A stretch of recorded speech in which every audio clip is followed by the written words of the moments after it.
YouTube. Long time no see since what, 2 days ago? That was 1 day ago, huh?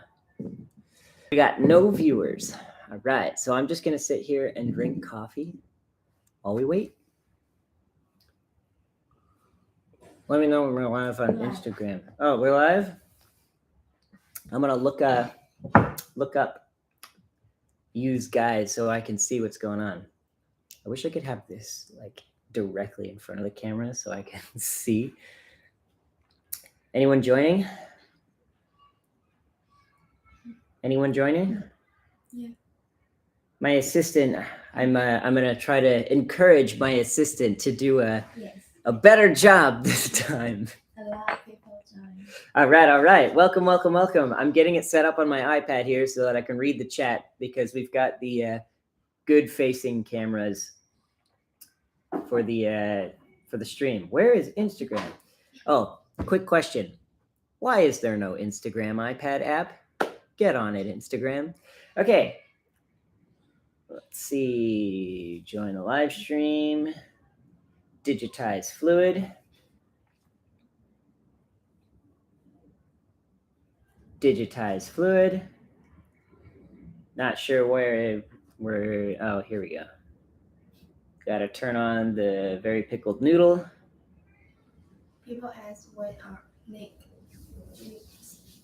our first products shipping. Already shipped. First products are already shipped. They are, I mean, some of them are. They're still in the process of shipping because there's a lot of different countries that are all being shipped at the same time. So we've got a big stack of boxes and some of them have already been shipped and some of them are being shipped. But all of those early adopters orders shipped. Once those are done, then we work on getting the packed up of the Black Friday batch / also the people who bought it before Black Friday. Those people will be shipped with the end of that first batch. So we've got 3 batches essentially. All right. Where can I buy it? You can buy it at www.digitefluid.com. There's a lot of rhymes in there. How can you buy it from Venezuela? Do we ship to Venezuela? I assume we do, right? Mm.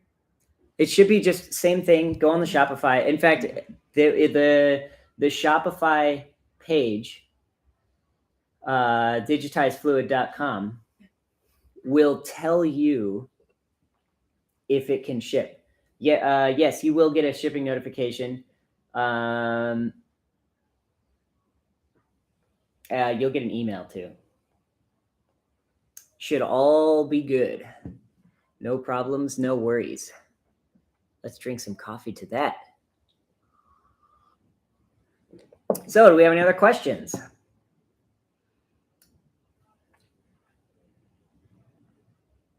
If no, then what we're going to do... Are we doing another shirt giveaway today? We doing another shirt giveaway today? Yeah. One. Just one? Yeah. Ooh, we only got one shirt to give away today. One Digitized Fluid hemp t-shirt. Are we doing it the same way? Guess the TDS? Okay, we've got 2 ways to do this Digitized Fluid hemp t-shirt giveaway. Way number 1, I will make a coffee here. And then at the end of it, we will test the TDS. I'll give you all the necessary information for an informed guess. And if you get closest, you win a t-shirt. And it's a quality t-shirt, not like one of those crappy plastic t-shirts. Like it's 55% hemp, 45% cotton, with a cool design that is designed by a good friend of mine, concept artist Marius Millar. And so, yeah, there's that option. Or there's the send a message that is predetermined into the chat. And at a random time, we screenshot and see who won. Which method would you prefer? Let's see. We've got 7 whole viewers. What do you guys think of this cup? I, for one, am a huge fan of this cup. I don't think anyone's going to answer. Tried coffee. I think you were here the first time. What's up? What's up? We've got Danny Lotoda and Trilby Bassett. I apologize in advance for the strange pronunciation of various people's usernames because A, it's hard to guess what country you're from, so what kind of spelling. And then B, sometimes it's just an interesting word and not a name. And sometimes it's got numbers in the middle of it. And so I will probably end up getting it wrong, and I apologize. But I'm trying the best I can. For example, Nazru Ladler. Maybe is it Nazru Ladler? Or is it Nazrula? No, that wouldn't be right. Is it N-A Zru? Maybe you could just tell me. You type it like phonetically so I can have an easier time. I apologize for that. Hello from Singapore. Hello from China. Shenzhen, China is where I am right now. Maybe we should get started on making a coffee. And we can invite audience guests today. Ah. All right. So special fun after we do the brewing of the coffee. We're gonna do a drink and chat. Anyone from the audience is welcome to call in and have a chat about their experience with the R2 extract and microbalance, or why they want one, or if you want to guess in person the TDS, any of those things. We can have a very what's the word? I can only think of the Chinese. A very Swabian style stream. This one? Yeah. 20 grams. We're going to be grinding 20 grams of. There we go. All right. Let's utilize microbalance over here. Let's see. Can we see the numbers? No, we cannot see the numbers. Miami, Orlando. All right. I have never been there. From the US originally, but still never been to Miami. Oh, wait, maybe I have. I would have been really young, though, so I don't remember. I'll just have to go back. Your name is Bo Yun. All right. Coffee lover Yun. Nice to meet you, Bo Yun. From Korea. Oh, so I pronounced it with a Chinese accent. So how do you pronounce that with a Korean accent? I don't know how. I don't speak Korean. Only Chinese and English. Sorry. All right, so I weigh my coffee in a half of a coconut because it's satisfying and feels good. Let's turn on microbalance here. And then we will weigh out. This is the coffee we're going to use. It is a medium roast from a company called Honey Coffee. I really like their coffee. I have a lot of it. And currently we don't have DiFluid coffee, so I can't use that. That's 18. Oh, right. I'm not making espresso right now. We've got 19.2, 19.4. Oh, that's probably too much. 20.6. Let's see. Let's put some of that back. 20.1. One more small bean to take out. We got to get exactly 20 grams on the dot. Boom. Okay. 20 grams on the dot. You can put this away and you can grind that on setting 22.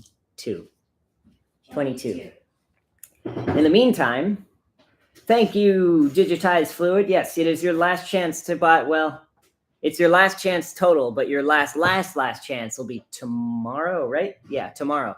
Tomorrow is the last chance. Right now is just your almost to last chance. But at the end of this sale, you're going to have to go back to full price. And nobody wants full price. Nobody wants full price.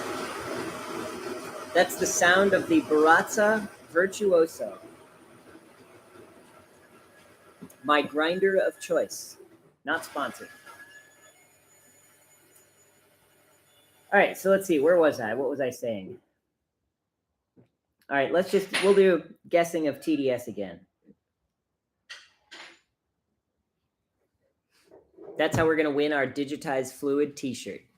If you can guess correctly the TDS of the coffee that I'm about to brew, or you don't even have to guess it correctly, you just have to get closer than everyone else. So we've got ourselves, oh, that's so nicely ground. We've got ourselves 20 grams of honey coffee. This is from Yunnan. It is responsibly sourced.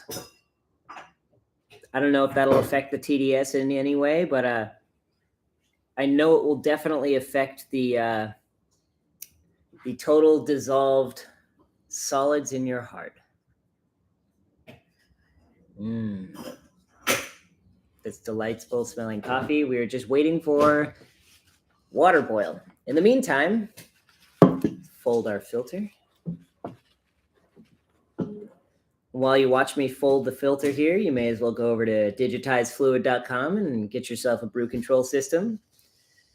Got to make sure you got that R2 extract in the microbalance. digitizefluid.com. All right.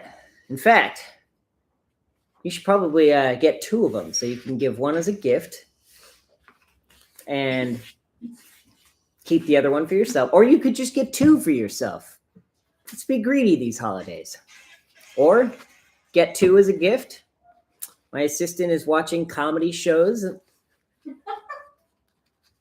She isn't going to be getting any gifts. I'm going to buy 2 R2 extracts for myself. And speaking of R2 extract, can you give me R2 extract and some pure reverse osmosis, no dissolved solids, clear, oceanic, but not from the ocean, delightful water? Thank you, ma'am. All right. We always have to make sure that it's the right version because this is the latest going to be shipped version of R2 extract. And there have been a lot of iterations leading up to this final version. And so every time I bust it out, it's like, wait, is that the, no, is that the, no, that one still has the, no, is that one the one that, this is the correct one. Thank you, ma'am. We got some clear water here, some pure reverse osmosis water that we're going to use to calibrate. All right. And let's put the filter. Can you get me the pad? Put that in there. We'll do some rinsing first. Thank you, ma'am. All right, here we go.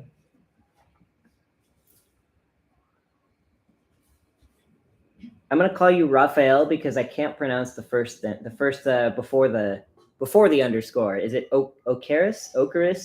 Osiris? Acris? Welcome.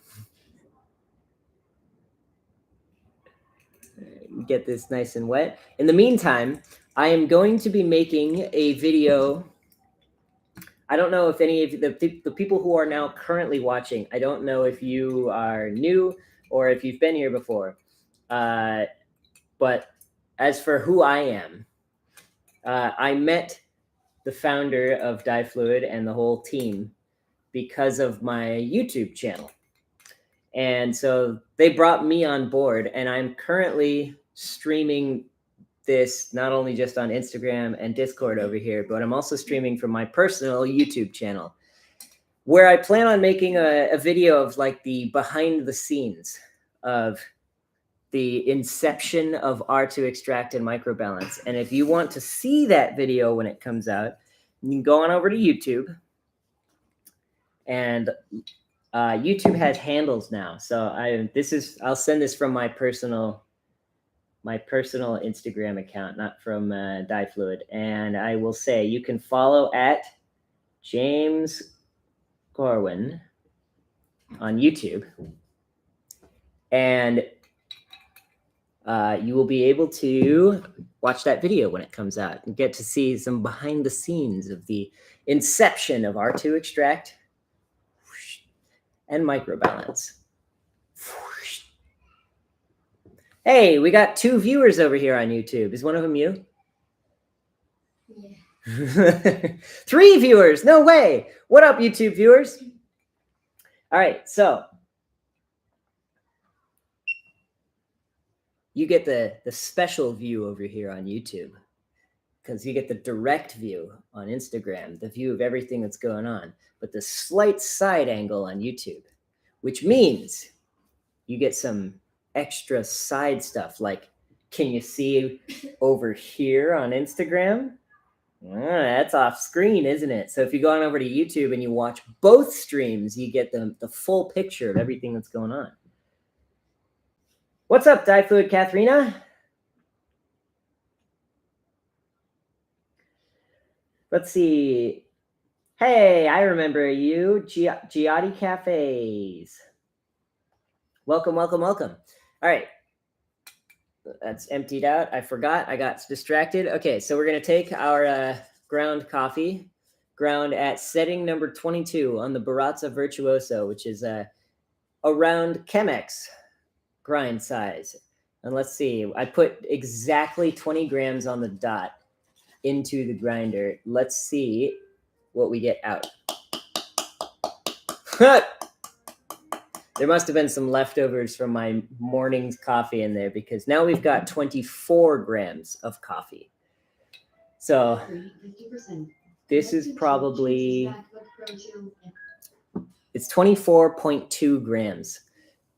Assistant, can you calculate a 1 to 15 brew ratio from 24.2 grams of coffee? No. You're the one with all of the calculator equipment.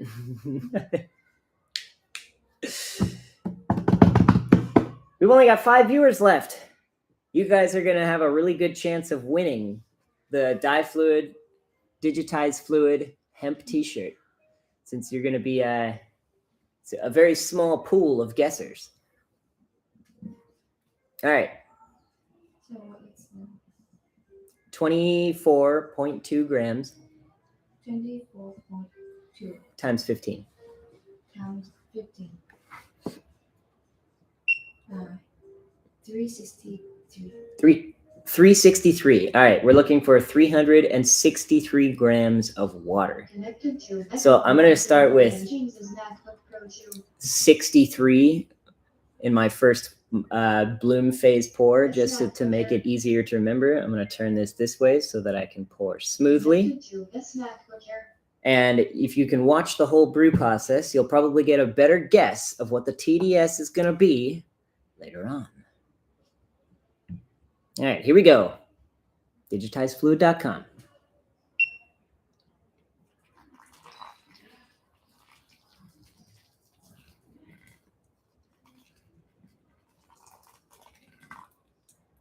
Not quite. We want 63. Perfect. 63 grams. In the meantime, what up, T-Pone? You're guessing 1.89. Okay. Are you sure you want to make your guess now? You can always override your guess later on if you decide you want to change it because I screwed up the brew. So keep that in mind. All right, when it gets to 1 minute, I'm going to do the second pour of, let's see, I'll pour until we get to 120 grams. Last night, or that wasn't last night. The night before last night, we did another stream for the other side of the world. And what up, YouTubers? We did another stream for the other side of the world, and we had a guy from Spain who is a coffee consultant, and he told me the more pours, the more extraction you'll get out of your coffee, and it will taste better. So, as long as you don't overdo it, obviously. But so I'm going to try to break this into more pours because last time I only did 3. So for our second pour here, I'm going to get to 120 grams.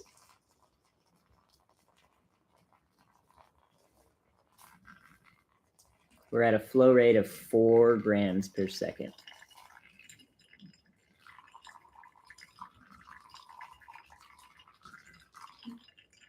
Perfecto.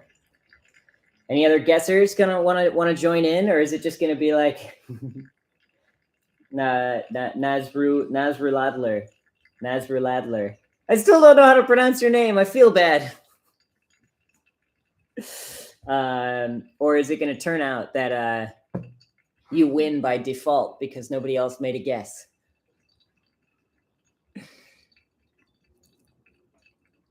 All right. When this gets to 2 minutes, 30 seconds, I'm going to do the third pour, and we'll get to 200 grams. Okay.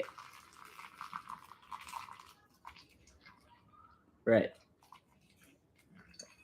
5 grams per second flow rate.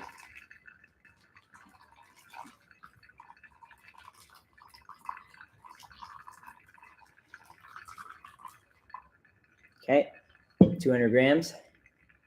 1.8 says Debrecki. Debrecki?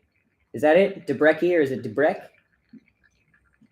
Oh, okay. Nazrul. Nazrul. Oh, okay. So it's Nazrul Adler. Or is it Adler? Okay, Nazrul. Okay. Got it. Thank you so much. Nazrul.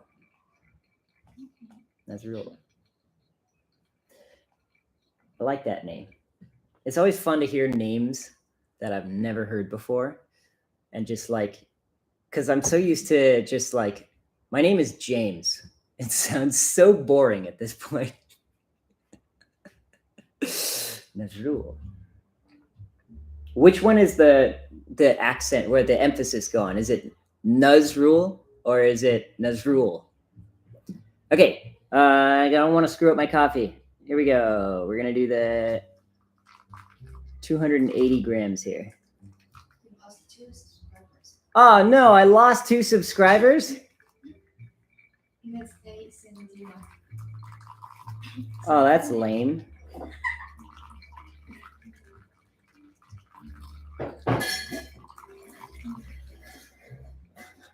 I lost subscribers during my stream.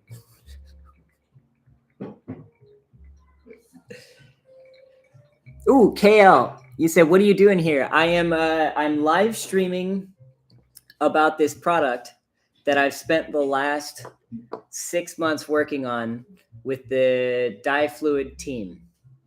I don't know if you left, KL, but if you're still here, yeah. So this is called a refractometer, and it tests the total dissolved solids of coffee. And well, it can test other things too, but it's specifically designed to test coffee. And then this down here, you can see that. This is a smart, I call it a smart dumb scale. It's a scale that can be used for anything, but it's specifically designed with extra smart features to be good for coffee brewing. And so we are showcasing how it works and talking about our Black Friday sale that we got going on. All right, next pour. It's been a little too long. I've been too distracted during this brew. This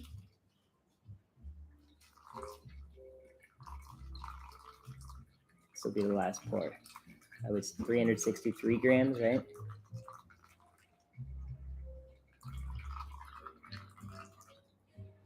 Okay, 362.6. That'll be good enough.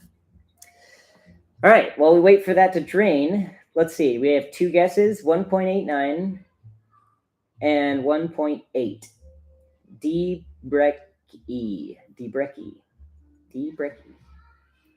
First one. Oh, crap. You said first one, but I don't remember which one I said first. Wait, let me think. I said Nazrul. Okay. 1.84 is your new answer. Okay.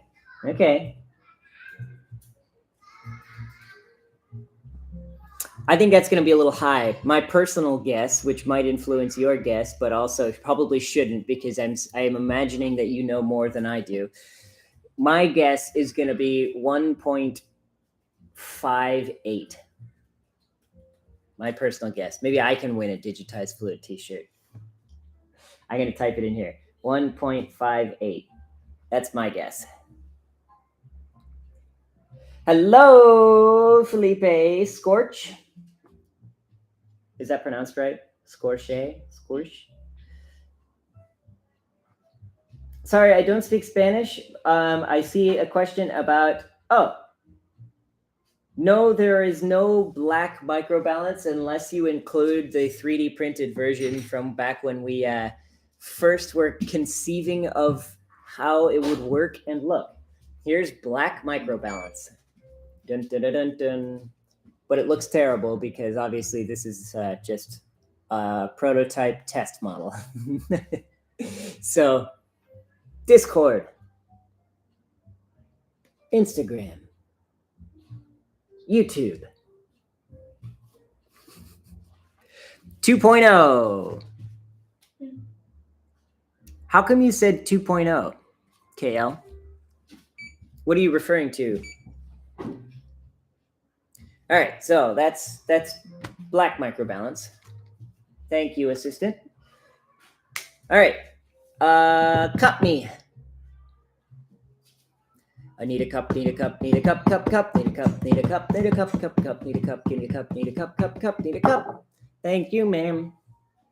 All right, and it's a cold cup. So this is gonna cool down our coffee. I'll give it a mix first.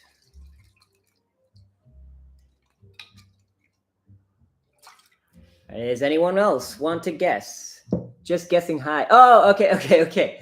KL, I didn't realize that was your guess. Because you guessed on the dot 2.0, so I was reading it as like 2.0, as in like this is the DiFluid 2.0, which it actually is. So, all right, here we go. KL, we tested I'm not allowed to say the name. Lucky Coffee the other day, and it was 0.78. Really low. All right, let's see. Katharina says 1.15. Oh, and you're changing. Okay, so just so you know, Nazrul, I'm taking the last guess that you give. So if you change it several times, you don't get to have all of the guesses. So I'm going to take the last one that you gave before the final answer came out. So right now you're at 1.48.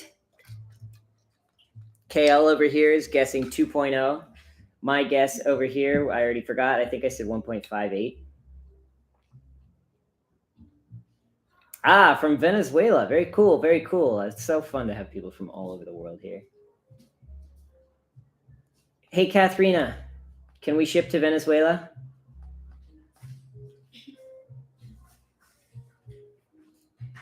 I assume we can, right? Okay, pour it into the cup. Fortunately, I don't have the app here, so I can't test the extraction, but I can test the total dissolved solids. KL, no, this is not the caffeine content. That would require I think it's called gas chromatography. That's a lot of coffee. This is testing. So basically, when you pour water over coffee, obviously there's still coffee left in here, but a lot of it dissolves into the water, and you're testing how much coffee is dissolved into this water. So assuming that standard pure water is at a 0, coffee that's finished brewing is going to be in that range of between in between 0.5% for very weak coffee, and like you mentioned 2.0 for exceptionally strong coffee. And that's just specifically referring to pour over. If you make espresso, that's going to be way, way, way higher. So 18 to 22%. So caffeine content would be testing for a specific molecule, which would take a lot more sophisticated equipment than just taking a picture of it. Essentially, what this thing does, it's got a camera inside, and it takes a picture through a prism that shines a light through it, and then takes a picture of the refracted light and the angle of refraction. It can calculate the amount of dissolved material in the liquid via a sophisticated, geniusly written algorithm. And yeah, so that's how this works. Whereas a gas chromatographer, I don't understand how that works, but you could theoretically use it for that. Okay, so here we go. 1.63 says deep breath. Okay, Nazrul, you said 1.48. Katharina said 1.15. I said 1.58. Kale says 2.0. All right. Any other last minute guesses we want to throw in there while I do some calibration here? So for those of you who don't know, let's see. I want to make sure that you can see this. There we go. So for those of you who don't know, water has nothing in it, especially pure water, which this is because it's reverse osmosis water. And so it will register a 0 on here. And because the temperature of the environment is different every time you use it, it's recommended to calibrate it each time.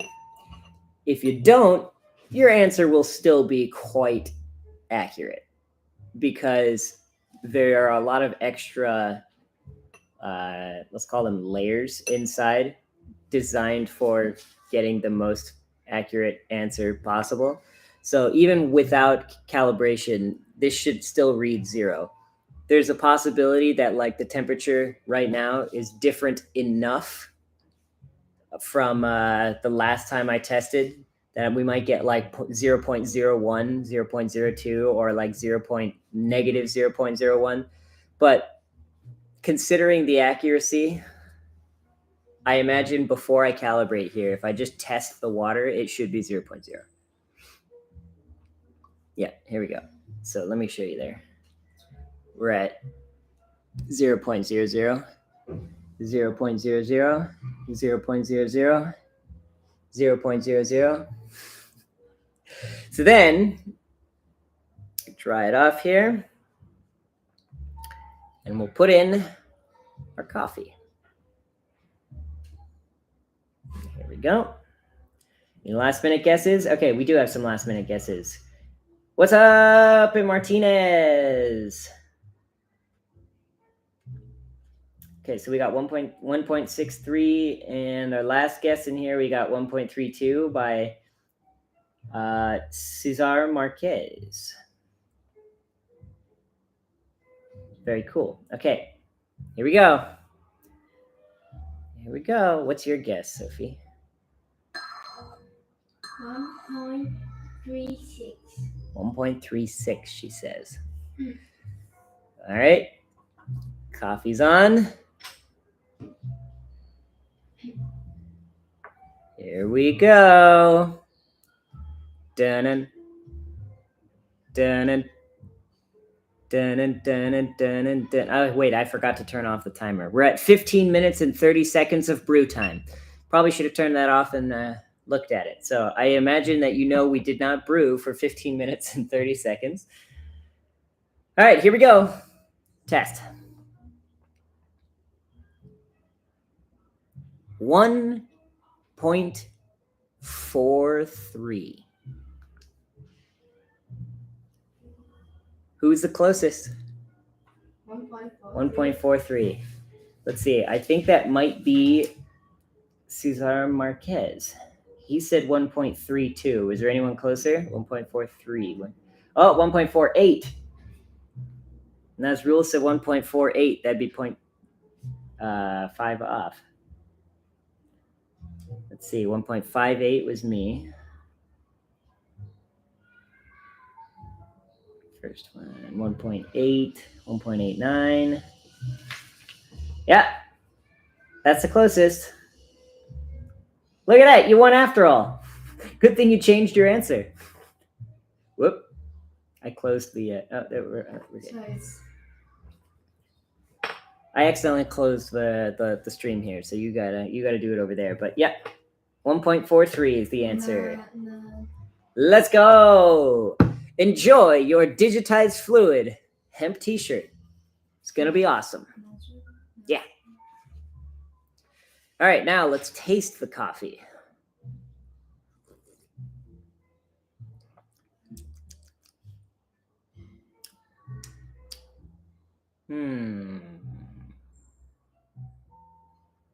Have a good night, Kale. See you later. I'll be uploading more videos very soon.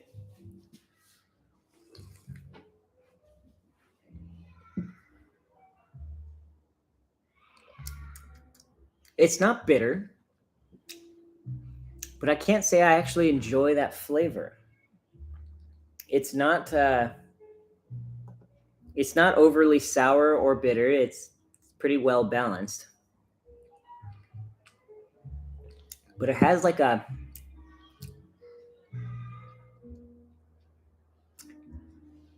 stale flavor, but it's relatively new coffee and it tasted fine before. I just did not brew it well, I guess. I don't like it. I don't like it. Give me some milk. Let's see if that changes things. You know what? That's actually what it tastes like. It tastes like it's not very bitter, but it tastes over extracted.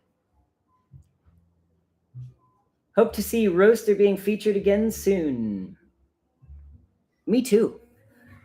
Me too, me too. If you have any roasters that want to be featured, come on in.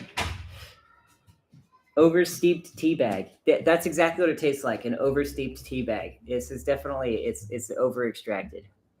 I poured too many times. Just hand me the milk.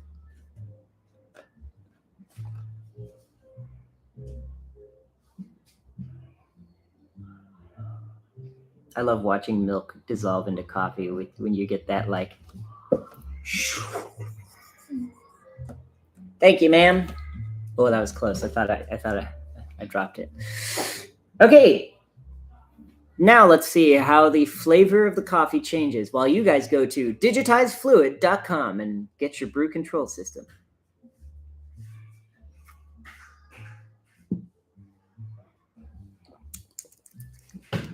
That didn't help.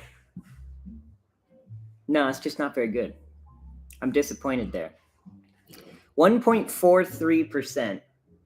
That's pretty standard right in the middle. It doesn't taste, it's not too strong. It's like the right strength, but just tastes over extracted. I know what it is. So we ground 20 grams of coffee, but I made espresso this morning. That's what this was. And there was an extra 4 grams. And it was probably 4 grams of leftover fines from my previous espresso, making it very over extracted. That's probably what it was. I'm going to drink it anyway, though.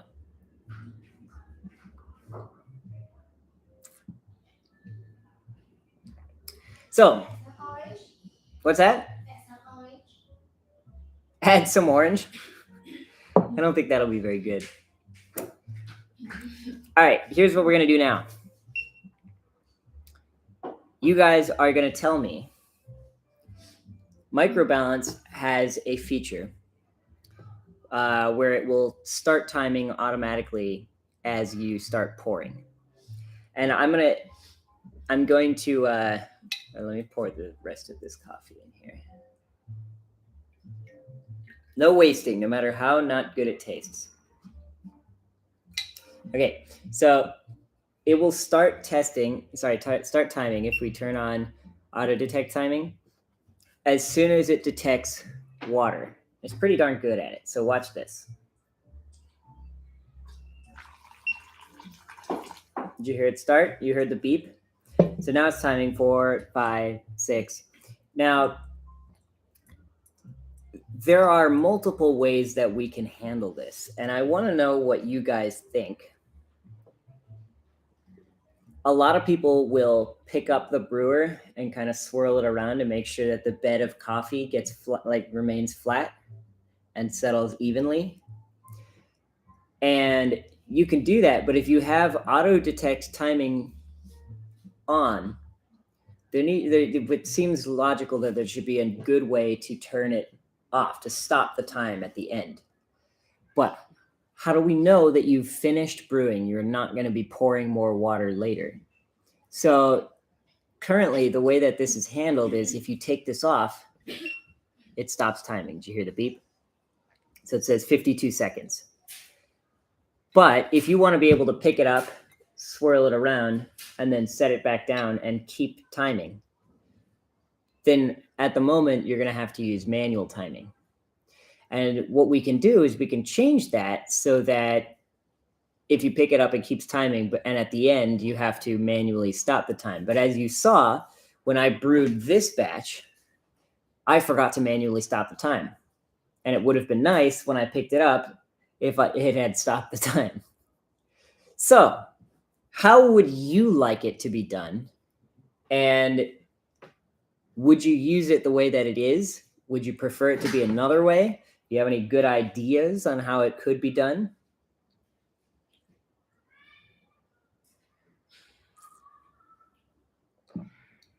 If you don't, what you can do is head on over to digitizefluid.com and get yourself and your loved ones and everyone you know for Christmas. Even you can get it for your enemies too.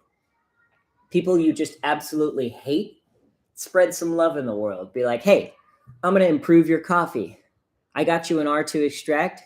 In a few days, we're going to be able to connect it to DiFluid Cafe, and it will help guide you to a cup of coffee that doesn't taste like this one. And then that your enemies will be like, wow, good coffee? I used to be an evil, terrible person, but now I'm a good person because I had good coffee. And you'd be saving the world here for the price of an R2 extract. So, I mean, that's flawless logic right there. You may as well get everyone you don't like an R2 extract for Christmas, and everyone you hate a microbalance. Everyone right in the middle, you get the brew control system, the whole thing, the whole set together. Best Christmas ever. It's like you'd be like the anti-Grinch. We'll call you the Henrik Grinch backwards. How's that sound? Excellent. So, what should we do next? What's our? I don't think we call them direct. Does anyone want to join in and have a conversation? Anyone interested in having a discussion about this awful cup of coffee that I brewed, or about you have any questions about R2 extract and microbalance? Do you have any concerns? Do you have any desires? You want to tell me what you've been using yours for, if you've managed to get one thus far? You want to tell me what your future plans are to be once you've reached maximum barista status? That's a thing. We call it max barista status. You ever played the game Wave Race? They go maximum power. Well, this is maximum barista status.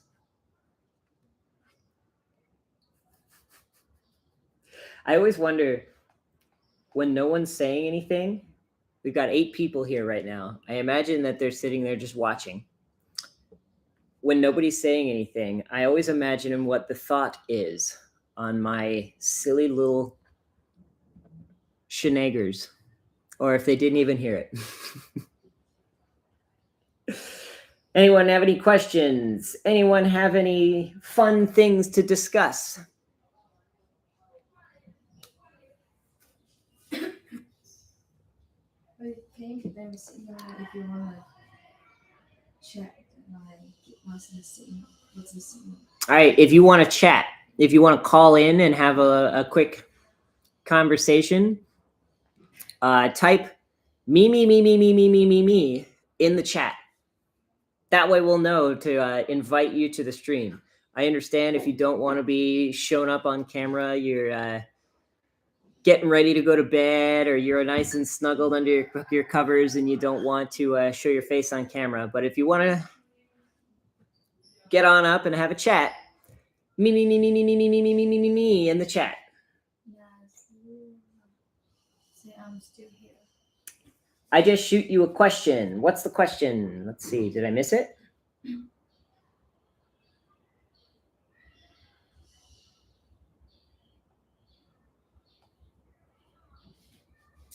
Did I miss the wait? Where's the question?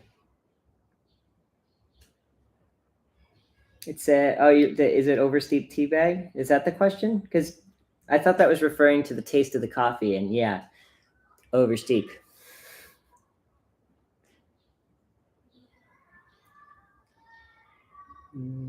Oh, here we go. What's the highest temperature DiFluid can withstand? So the operating temperature range between 5 and 40 degrees Celsius. If you were to put like boiling water on it, what it would do is it's going to heat the device up while the liquid cools down, and that will give it like once the equilibrium is reached in the middle, it will give you a result. So it's not going to just like give you an inaccurate result as the two are not in equilibrium, but we would highly recommend not putting boiling water on it, because the prism, which you can actually see the top of, I don't know if you'll be able to see it on camera, but you can see the top of it right underneath the glass there. And okay, well, when you have it in person, you can see it directly underneath. And there's a layer on there that is, it's essentially a type of glue that has a known refractive index. So the light shines through this clear glue layer, and it knows the refractive index of that based on the given temperature. And so it's able to go, okay, so the refractive index of here should be this number. And therefore, we can compensate for the temperature currently when shining through the coffee the same amount as it is through the glue layer. And so that helps get an even more accurate result. But because of the nature of it being glue, at really high temperatures, glue can melt. And so even if you were to use boiling water, because you're putting like a tiny little bit on there, it's not really going to significantly heat up the device. But if you're like pouring boiling water onto it, like to clean it or whatever, over time, you might melt the glue. So it's recommended keep the temperatures below 40 degrees just to be really longevity's sake. Keep the device in good working condition. But generally, if you were to do that, you would still probably be completely fine. So operating temperature 5 to 40 degrees, especially because like if you take just brewed coffee, it's really hot. It's probably around 80 degrees. And then you take it and you put it in the spoon. By the time it reaches the metal spoon and all of the heat has dissipated, it's probably going to be like 70, 60 degrees. And then you put it on the cold device, and the sample dish ring here is metal. So then you've got a ring of heat dissipation going out. So then it's probably going to be around 40 degrees by the time you press the button ready to test. So not really something you really need to think about or worry about in regular use. The only time you really need to think about it is when you've decided you want to clean it with boiling water. Probably not the best idea. So, hope that answers the question. Coffee time.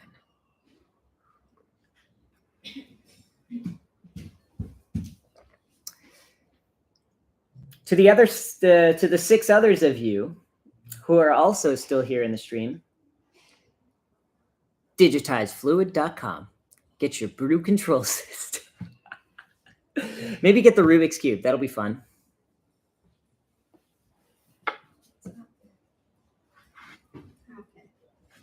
Yeah. Oh, there we go. Okay. We'll play with...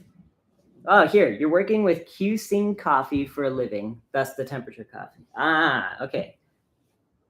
That makes sense. Definitely good to know. But you should be fine. Shouldn't be something you really need to actively worry about. Temperature range is quite wide. So this, I mean, you can obviously see what it is. I love these things. Me as a person, not me as DiFluid. So while we wait for questions and we drink coffee, I'm going to try to solve this. I haven't solved one of these in a long time. And if anyone has any DiFluid related questions about R2 extract, which I will put here so that people on YouTube, if they join in, can see it. And I'll put microbalance over here so that it's visible. You can take a look at what your new beautiful brew control system is going to look like. And we will start solving the 4x4 Rubik's Cube. We'll start with the green and white. We'll get those out of the way. See, we've got the centers all screwed up here. Yellow should not be next to white. Does it read espresso based as well? Yes, it does, but espresso has a lot of oils in it. So ideally, you're going to want to filter espresso before putting it onto the sample dish, because the oils can separate from the water and give you kind of like a interference. And then also because there's no paper filter, it doesn't absorb all of the undissolved particles. And so those can settle on the bottom of your sample and they settle onto the surface here. And so that can interfere with your accuracy and the precision. So what you're going to want to do is always filter it if you're using espresso. But yeah, the range of it is between 0 and 30%. And espresso usually at its maximum is like 24% at the high end. So you've got plenty of range to be doing espresso as well. So yeah, no worries. And also the app, DiFluid Cafe, has espresso mode. So you can switch back and forth and it'll give you the brew control chart and everything for both modes. So you've got all the necessary tools. We've got you covered. Which is better, purified or distilled water? They're going to be about the same. Technically, distilled water, because it's pure water, absolute zero other dissolved particles in it. However, if you wanted to test water for solids, the way that they do that is with it's a tool. I can't remember the name of it, but it runs an electrical current through the water. And it's extremely sensitive and measures between like 0 and 0.01% solids in the water, which is why they don't even call it dissolved solids. They call it parts per million. And so if you have water that's like 200 parts per million of solids, they would consider that like, I'm pretty sure, don't quote me on this because I'm not a high, don't have it in front of me, but I believe 200 is like drinkable and 1,000 is like kind of polluted. And when you use reverse osmosis water with like very purified That's what this is.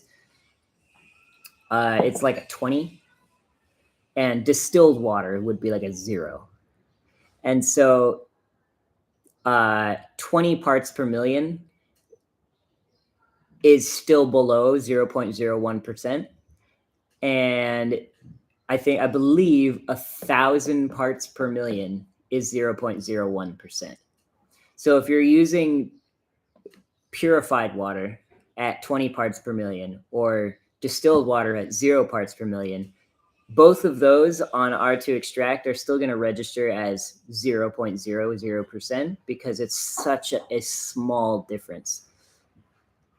And the reason then you can't use then a water tester to test coffee and get that kind of resolution, the range. Those things are extremely sensitive and designed to test between 0 and like maybe, I think the highest you can get is like 12,000 parts per million, which would be 0.12%. And you brew coffee at its extremely weakest end. Like if you put whole beans in a cup and poured boiling water over the whole beans, you didn't even grind them up, you're still going to be above that high end of the range of parts per million. So you need a completely different method to test your dissolved solids in the liquid, and that's where a refractometer comes in. Therefore, I forgot what your question was. Oh yeah, which is better for calibration? It's not going to make that much of a difference unless you have poorly purified water. Like for example, if you're using tap water because like your city has drinkable tap water, and so you'd consider that purified water, but then like maybe your pipes that lead to your house, or maybe your sink is old and has like some rust in it, or like other metals that are coming out of it, then you might get some, it won't be so purified anymore, and you might register 0.01%. Maybe in a bad case, it's 0.02%. But in a pretty average situation, like you're using reverse osmosis versus distilled, it won't make a difference. Practically, it won't make a difference. If you were trying to like use this in a context of like you're making vaccines or something and you need to make sure that they're extremely precise, I would say use distilled water just to be absolutely sure. But for testing coffee, it's not going to make a difference. It won't. Hope that answers the question. How will the new model improve on the older model? Have y'all found it to be more consistent? It is like, okay, think of it like the difference between the original iPhone and iPhone 10. It's a huge leap forward. Let's call it that. The original model was designed originally as like a general purpose use refractometer, and it's like the very basic. The way that it was designed is different fundamentally from other refractometers that are sold now in the type of sensor that it uses. So both this version and the previous version use the new sensor type. But the original DiFluid coffee and the DiFluid Air, DiFluid Pro, and DiFluid Ultimate all use that type of sensor, but that's it. They don't have any of the other improvements that this version uses to improve consistency and accuracy and precision and speed. And so there's like 6 or so extra things to improve on the original model. There's the micro calibration layer, which is like the coating that goes over the prism. There's the extra temperature sensor so that it can determine the ambient temperature as well as the temperature of the liquid, so that they can figure out the the speed of cooling or warming, depending on maybe if you're testing cold brew coffee or something, so that it can predetermine where equilibrium is going to be and give you an answer much faster than if you were to have to just wait until it's actually reached equilibrium. It has a metal ring instead of a plastic one, because originally the idea was to be as multi-purpose as possible so that that refractometer could be used to test any liquid. Whereas this one is designed to be more specifically towards coffee. And so the reason for a plastic sample dish is that if you're using it to test things like corrosive chemicals, because like a lot of times you'll use a refractometer to test like urea or like antifreeze or other like engine chemicals, they will corrode metal. And so this one is not geared towards testing chemicals. It's specifically geared toward testing coffee. And yo, what's up, Em? So there's that as well. There's the fact that this one will work with DiFluid Cafe. It's I believe, I'm not 100% sure. I don't know if they're going to integrate first generation with the new app, but assuming they do, this one is built to work for the app, whereas the old version is adapted to work with the app. So there's that improvement there. And then what else am I missing? I think there's one other thing that I can't think of at the moment. Do you remember what it is? About the app? About the improvements in consistency versus R1. Consistency. And accuracy. What is improved? They got the layer, the temperature sensor, the metal ring.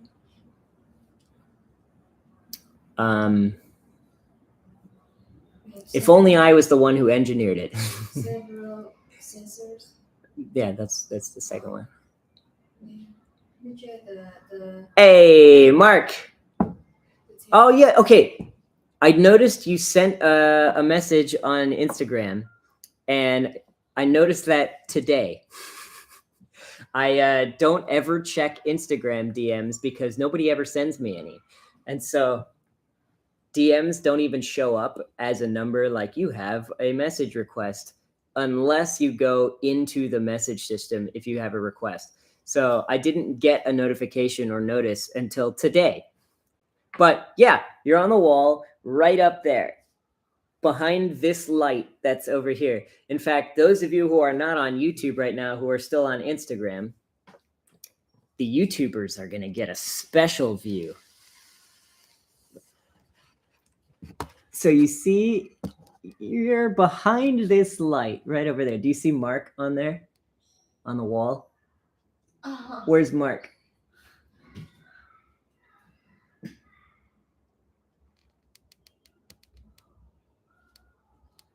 No. Can you see it? I can't see because the light's in the way. But Mark, I want you to know.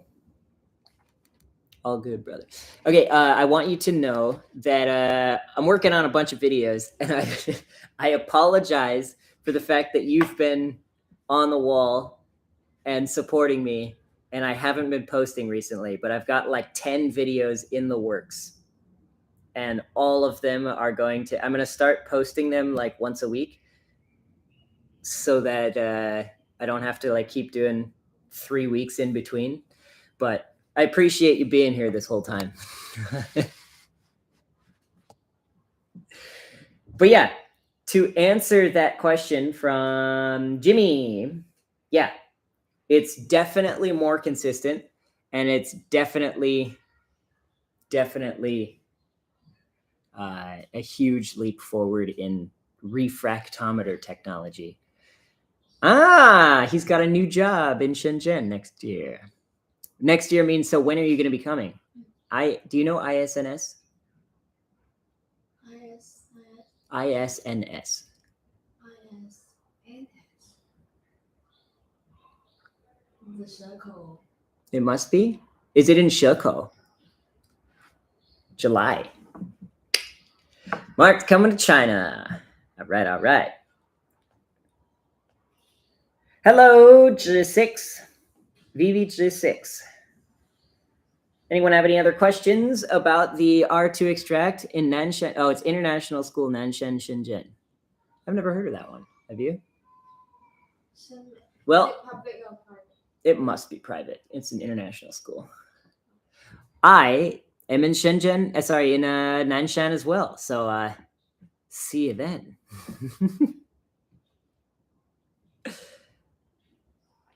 Let's see. Do I have to go back to Rubik's Cube now? No new questions?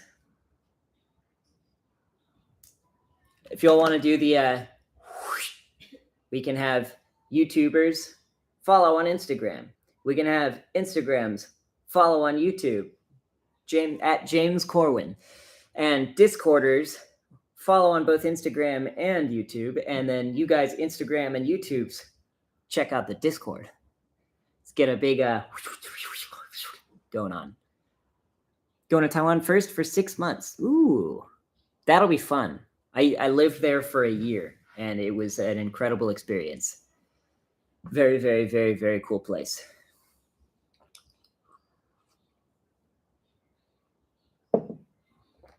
Also, this is a random side note. Taipei 101, what used to be the tallest building in the world for a little while, is one of my favorite buildings because I really don't like how whenever they build really tall buildings, they meaning anyone in any country, anywhere, they always spend so much time and money on making it tall that they kind of forget about architecture and making it like useful and cool. And then it's also usually built around a bunch of other tall buildings because it's in like the downtown area. And so it doesn't really stand out. And it just kind of is like, it's there. Like the Empire State Building in New York used to be extremely cool. And now it's kind of like blending in with the rest of the buildings in the area. But Taipei 101 is so much taller than everything else in the area that it's like, oh my God, that is a huge building. But then also the architecture on it is just beautiful. And it's like, it's so Chinese style.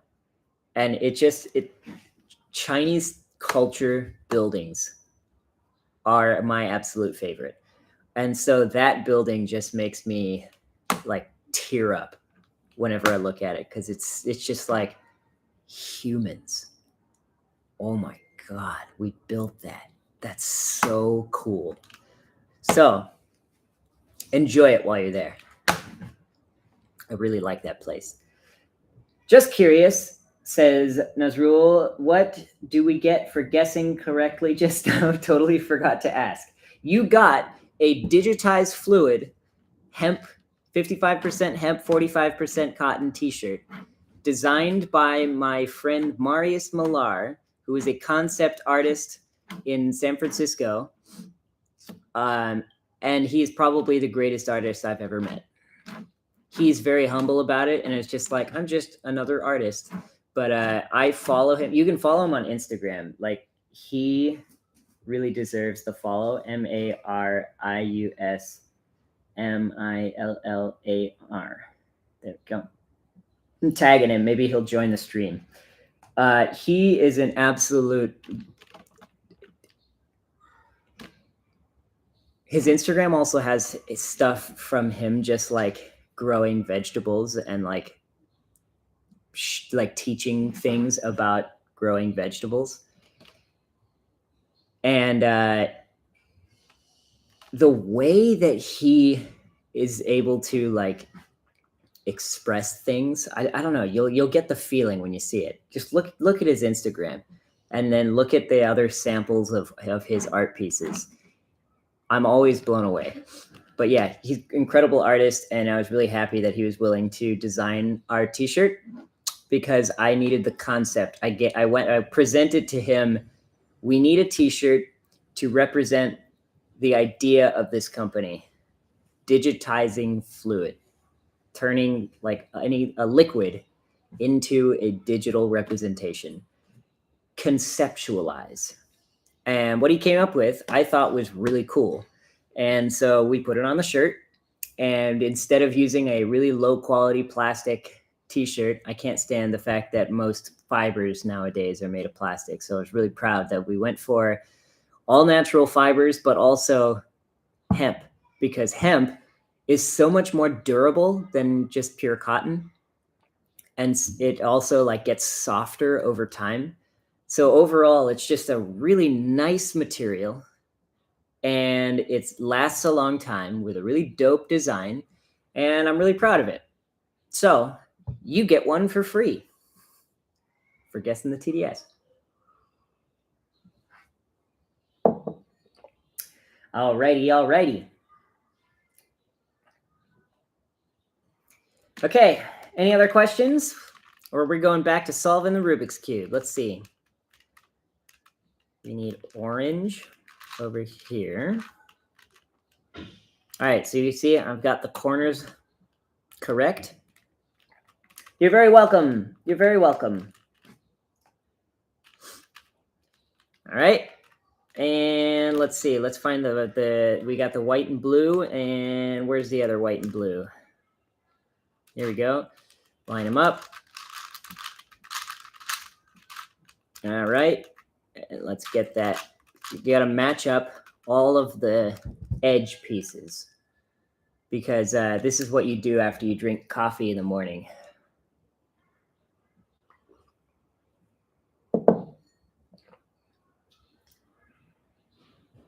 What's up, A Corpus?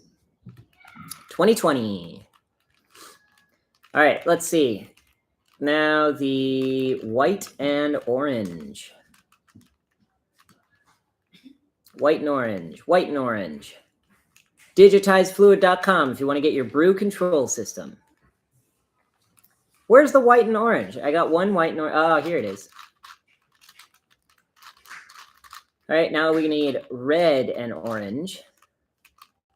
Red and white, not red and orange. Red and white. There will be no red and orange because they are opposite sides of each other.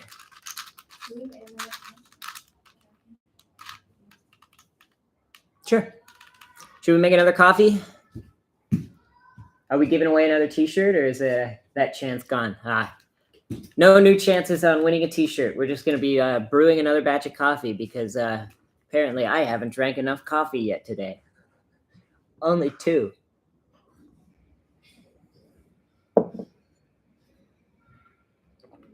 Welcome, uh-oh, how do I pronounce this? Diugenio.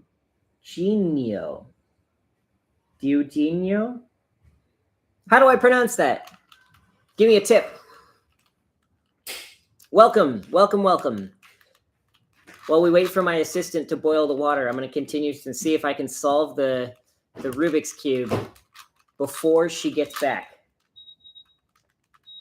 so we can brew another coffee and use our brew control system. Let's see. This goes over here. I think I've got like a minute left before the water boils. Blue and red.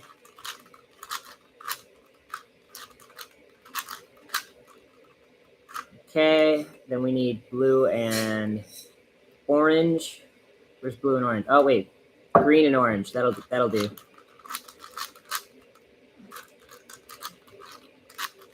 We're gonna be using the same coffee as before, but I imagine we got some different viewers here. So this is a medium roast from a company called Honey Coffee that does responsibly sourced, helping out communities that have been doing nothing but growing coffee for generations, and helping them keep up with the improvements in coffee growing techniques and roasting techniques so that they have a way to sell their coffee at a higher profit, so that they can continue to do that for a living and don't have to leave their ancestral communities to move to places where they can find better jobs. So they can continue growing coffee and stay in their villages. And so I really like to support them. This roaster actually sells their coffee worldwide. You can look up honey coffee on Google. Is this the last one? Where's the... Oh, we got one other center, one other edge. Oh, wait, no, there's more than one. Where's the red? Oh, okay. Green and yellow. And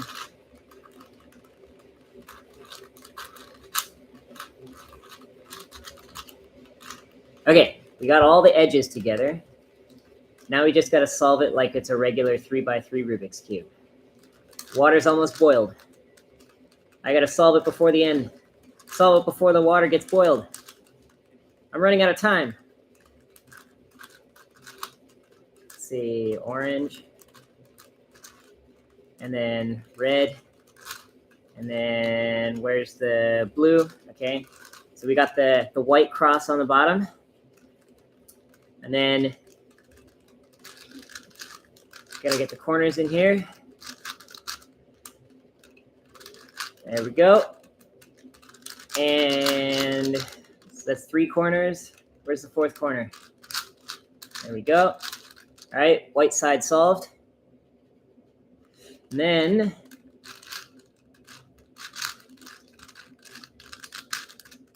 okay, there we go.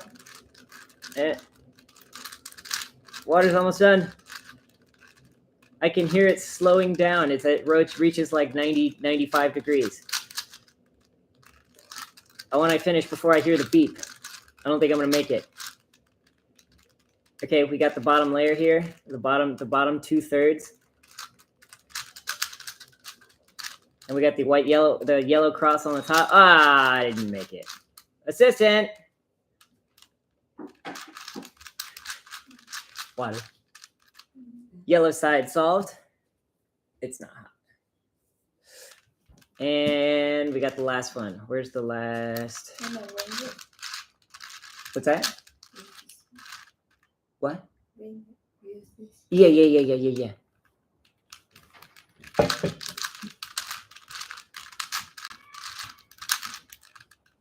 Okay, and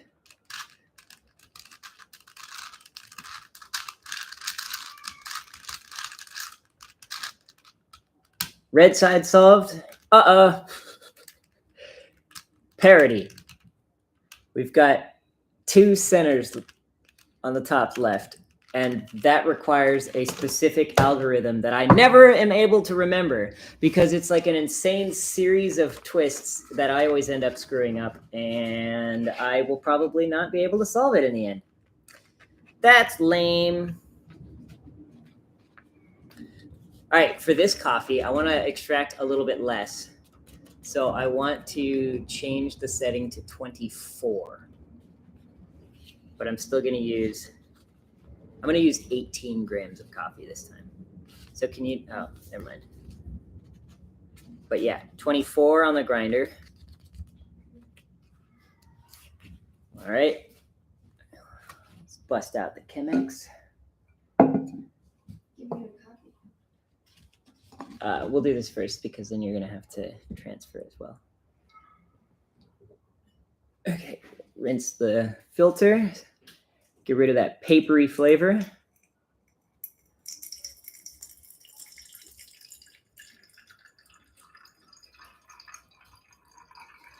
All right.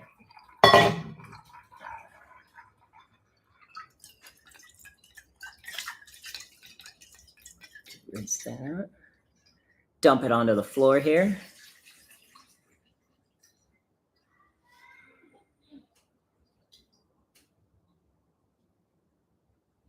Cool. All right, weigh out the coffee with our microbalance. We, as usual, weigh it out into the coconut. It's pretty satisfying to weigh coffee into a coconut.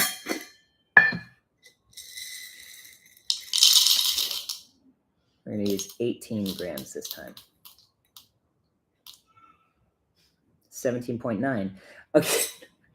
I always hate 17.9. Anytime you get 0.9 on when you're weighing out coffee, you're screwed because one coffee bean generally weighs 0.2 grams. So when I put this in, hey, it must have been low enough. I always end up getting, it'll be like 17.9, one more bean, 18.1. No, it's got to be 18 on the dot. So I have to find like a small bean and take that bean out. And it's always like, oh, wait, nope, that's still not small enough, 17.9. But we got lucky this time, 18 on the dot. Assistant! All right, we're going to grind that on a 24 on the Barazza Virtuoso. Welcome, Ulysses Cafe. Ulysses Cafe. Welcome, welcome, welcome. Have you gotten your brew control system yet? It's our second to last day of the Black Friday sale. For those of you who are new here, digitizefluid.com is how you can go get your Black Friday bundle. And if you want to follow me on YouTube, you can go to YouTube and look up at James Corwin. I want to ask you guys' opinion. My channel name used to be Welcome to China, but I wanted it to be a little more all-purpose, so I just decided to change it to my name. So it's now just James Corwin. But then I discovered that there are a lot of James Corwins. That is a very common name. So as it says on Instagram here, I changed it to The James Corwin. Is that funny or just sounds conceited and dickish? Should I change my channel name to The James Corwin? All right, here we go. Let's see. Last time I had 20 grams of coffee ground, and it turned into 24 grams when I weighed it after grinding. So this time, let's see how we did. I measured out 18 grams of coffee. Let's see what we get of coffee out. All right. 18 grams on the dot. It seems like when you grind finer, it sticks in the grinder more. When you grind thicker, it kind of takes everything with it. So this coffee will probably taste a lot better than my first coffee. In the meantime, I'm going to finish this.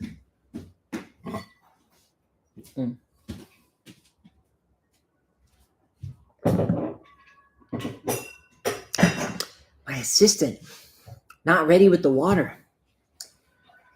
What are we going to do? Anyone have any questions about their brew control system? Jet Pisov, KR. Thank you, ma'am. Here we go. Let's tear this microbalance here. I'm going to move it forward because this section of my table is not flat. All right, there we go. Took me a while to realize. I thought something was wrong. Nope, the table is just very uneven at that one spot. Thank you, ma'am. All right, let me adjust this camera here. That's too high. There we go. All right. This coffee, I'm going to try to brew as smoothly as possible. This time we're going to use auto detect timing. Here we go.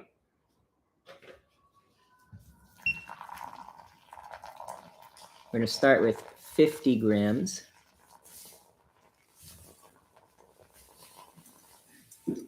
Or 51.1 grams, you know.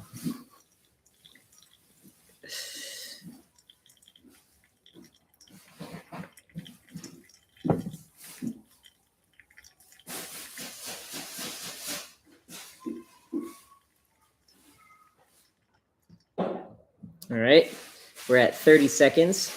I'll start the second pour at 45 seconds. And we're going to do another 50 grams up to 100. In the meantime, can you calculate for me 18 times 15? All right, second pour.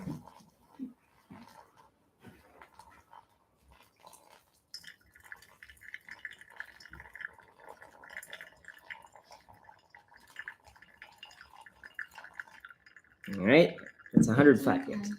18 times 15. 270. 270. All right, we're looking for 270 grams of liquid here. Liquid meaning water. All right, when this gets to 1 minute and 45 seconds, I'm going to go start my third pour. The three of you who are still watching, let's see, can I see who you are?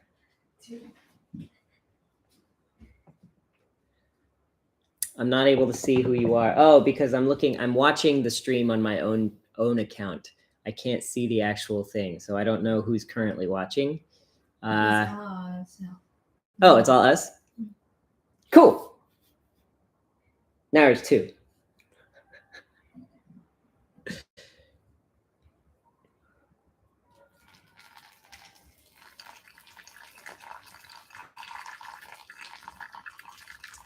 When you say ourselves, you mean there's me and who? And Katharina. What's up, Katharina? It's just you and me now. James and Katharina sitting in a stream. James and Katharina. Hey, somebody joined. It's I am He Chan. Welcome, welcome, welcome. Are you going to guess the TDS of my coffee here as we test it on our R2 extract? All right, here we go. Last pour. Oh, wait, no. There's going to be one more pour after this one. This is going to be our fourth pour, I believe. And we're going to get it to 200 grams. 200 grams. 200.4 grams. And then we'll do our last pour, which will be to 270 grams of coffee liquid. Katharina says she's my big fan. Thanks, Katharina.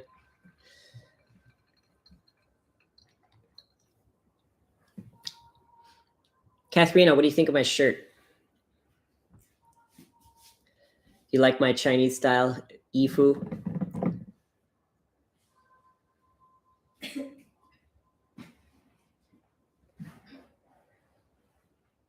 I am He Chan. Are you He Chan? Or is that just your Instagram name? Is that your actual name? All right, last pour. We're going to go up to 270.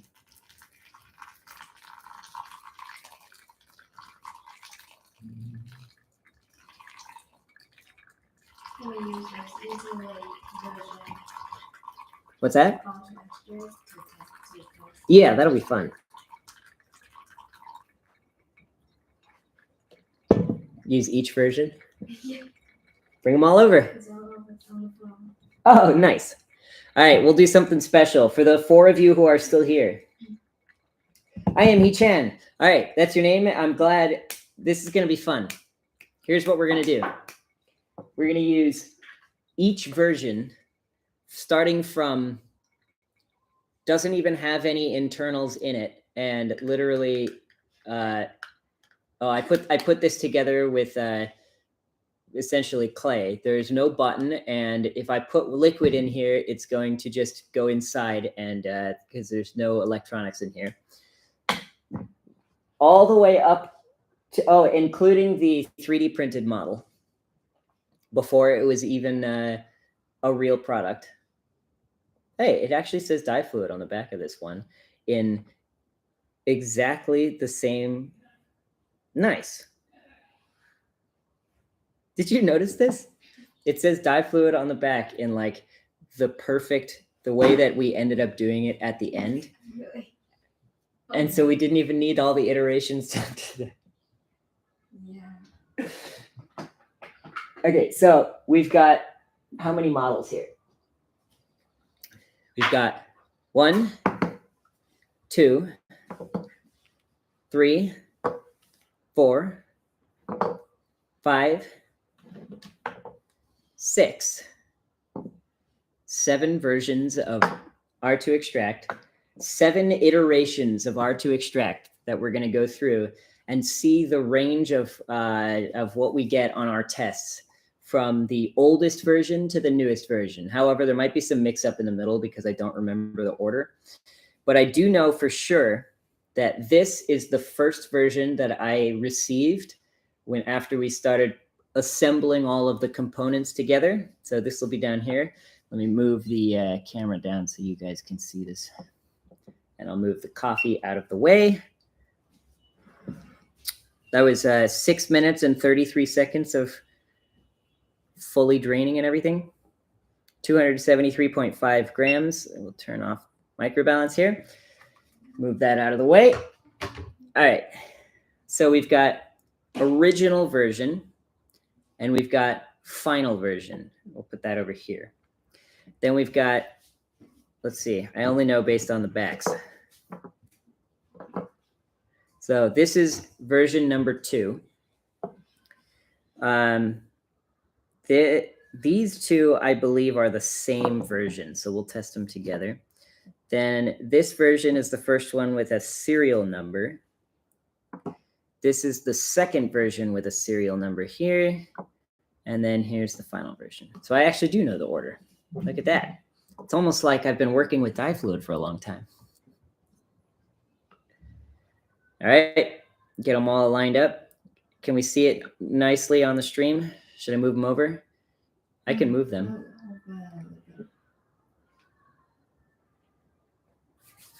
All right, this will be fun. Which direction? Moving forward?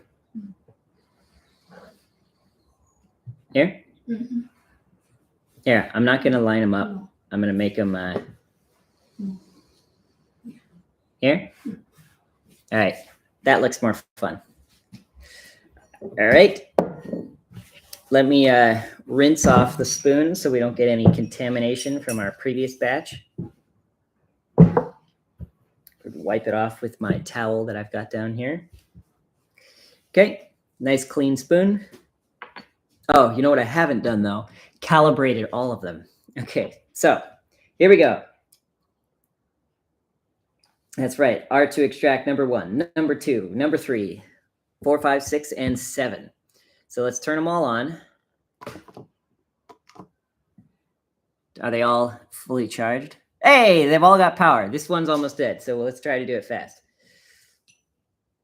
All right, so first, let's put it in water, a little bit of water, a little bit of water, a little bit of water, not enough water.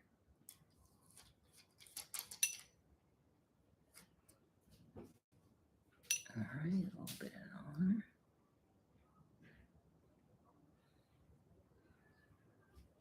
All right, let's calibrate them all.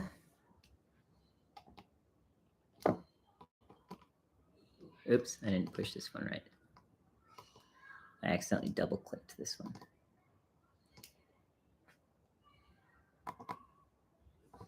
Oh, 0. Well, because I zeroed them all. All right. Some of them have a different user interface than because it's been updated. But we will start by dumping out all the liquid here.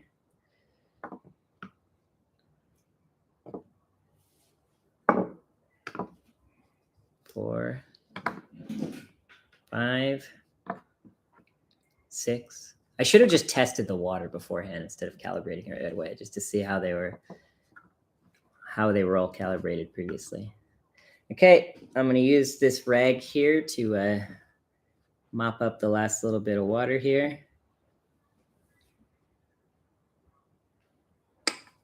And get a drier part of the rag.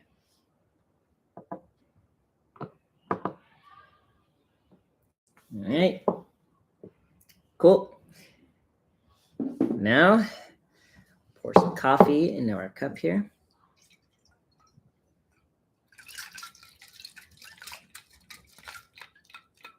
Who's that? Oh, SK Gun. What up, SK Gun? We got Vincent TV Do. It's Metaphor. Hey, I like that name. That's cool. That's a clever name. It's Metaphor, but with the T and the H switched.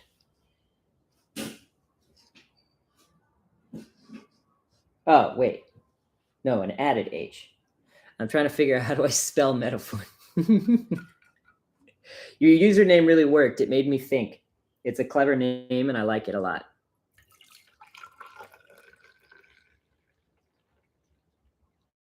A lot of bubbles in there.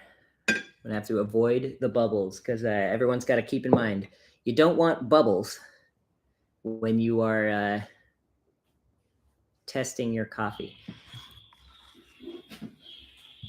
That didn't work. I guess I'm just going to have to, eat the bubbles.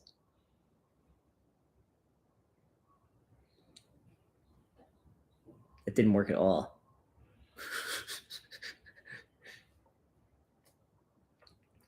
All right, let's move the bubbles at least to one side so we don't get any bubbles on our sensor. Otherwise, that can affect the results there. There we go. Let me rinse off the leftover bubbles here. Okay. Put some coffee on each one. R2 extract number 1. R2 extract number 2. R2 extract number 3. Make sure it's all nice and stirred up. R2 extract number 4. R2 extract number 5. R2 extract number 6. R2 extract number 7. So, to anyone who is watching, keep in mind the original version here has been dropped, thrown at the ground, thrown at the wall, thrown everywhere many, many, many times. So it was almost, you could call it intentionally trying to break it to kind of see what it can handle. So if this version is not very accurate, that's my fault.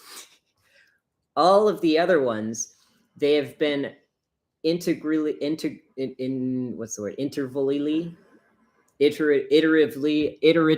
upgraded. So they're in order from least accurate to most accurate. So you can kind of see, like, if the numbers are all different, you're going to want to, this one's going to be by far the most accurate. But if you go by, if they're all like kind of interspersed, this one should be the least accurate and definitely on the verge of broken intentionally. So let's test them all, see what we get. We've got 1.43, 1.5, 1.46, 1.51, 1.50, 1.51, and 1.5. It's interesting that all of them are quite very, very, very close, except for this one. Try this one again. 1.44.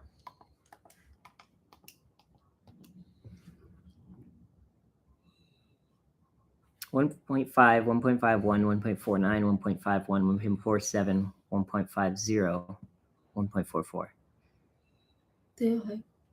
They're all almost exactly the same, except for this one. Now, an interesting thing here is this is the only one with a yellow light, which we've realized to be more accurate than the green light that was used in the previous versions. But this one is very consistently 1.5. This one was yellow. No? Oh, is this one yellow too? Is it? Yeah, this one is yellow too. No. This one is green. So this order is wrong here. This should be here. Interesting. The two yellow lights are giving a slightly different answer. The green lights are all giving 1.5, 1.5, 1.5, 1.5, 2, and 1.5.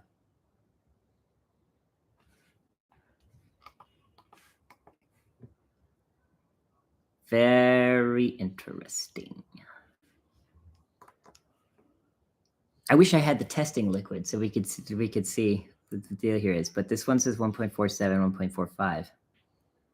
Out of curiosity, because I did stir in the middle of this, I'm going to put new coffee on this one. You rinse it off. And let's see what we get.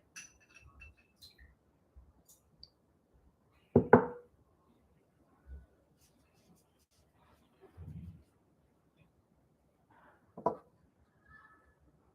right, let me mix this back up. Oh, you know what I should do though? At the same time, I'm going to do this one, the second one.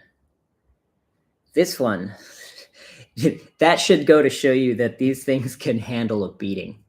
This one has been intentionally destroyed. Like I threw it into the water many times and had it like hit the bottom of the tank. I've dropped it from head height many times to film it. I was not trying to protect it, thinking I know this is going to break. I'm just trying to break it, and was unable to do so. It still gives a very precise result. That's good news. Okay, so these two, I'm going to replace their coffee with this version and see if it makes a difference. Wow. Move this over slightly more. All right, so these two, let me retest these two. They all turned off at the same time. Oh, interesting. This one's now 1.6, and this one's 1.49. Oh, 1.55. This is the old software. 1.54, 1.48. Yeah, it definitely seems like as time went on, the really old version is not as consistent. The new version is very consistent.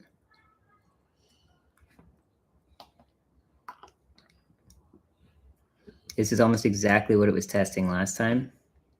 This one's still hovering around 1.52, 1.51, 1.47. It's good we changed the yellow light.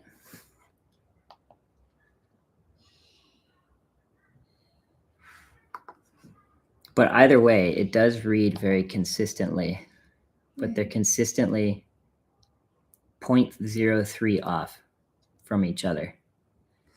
This version, let's see. I want to try this one and see what we get.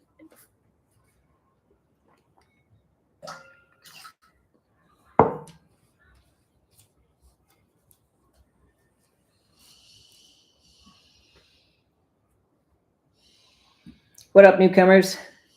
All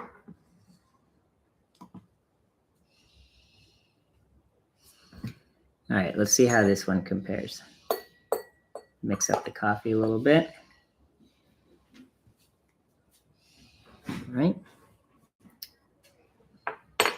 Give that one a test. This one is 1.67. Why is that so high? 1.65. 1.63. 1.61. 1.59. Oh, it's going down. 1.57. Oh, I know what it is. The coffee is still a lot warmer, and this was before we implemented the weight test. So the temperature here, this was before we implemented the equilibrium thing. So this is going to be more of an accurate answer now, whereas this version will not give you that first answer that said 1.65. It will say waiting to cool down first. So let me show you an example. So this one now says 1.52, and it's going to stay at 1.52, 1.51, 1.51. Yeah, so that's going to remain at 1.51. This version with the yellow light that's slightly more accurate is going to be about 1.47 when I put this in here. And it will either take a second to give me a result, or it will just immediately give me 1.47. You tell people what it is now. New people coming in. So, wait, tell people what is? Now what we're doing. All right, we are testing the difference between the different iterations from just came out, we're testing everything and upgrading the software and figuring everything out, all the way to our most recent version, the most accurate, most precise, ready to ship version. It even says ready right on the screen. So this should say 1.47. You can see the light, the screen brightness is also different. Oh yeah, the screen brightness. We upped the screen brightness to be able to see it a little more clearly. 1.47. Right on the dot. 1.47. It's crazy because when this version came out, we were like, all right, this is pretty accurate. We're still adjusting it. We're still making things, improving things. And all the way down to this version, this one's very precise, but it's less accurate than this version. It will read the same number pretty much every time once it reaches that equilibrium, 1.52, 1.52, within the range of 0.02%. But I forgot where I was going with that. This version, now it has the equilibrium prediction that's so spot on that as soon as you put warm coffee on it, it immediately is like, I know where that's going. So this one is at 29.1 degrees. This one's at 31.3 degrees and still cooling down. This one's been on a little bit longer. And this one already knows the final value.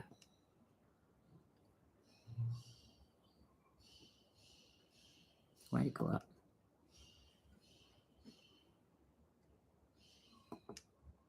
$1.5, 1.49, 0.49.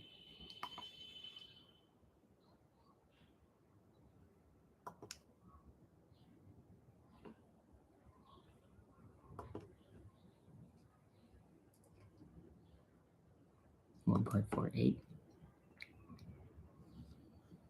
And the yellow light made a pretty big difference, like a 0.02% difference.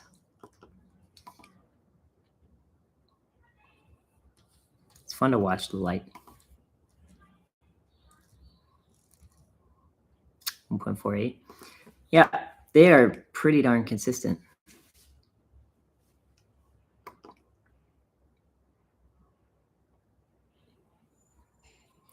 All right, any questions from our 4 viewers?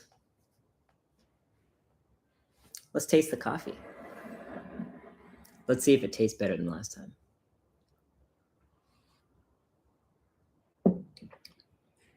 Much better than last time. Much, much better than last time.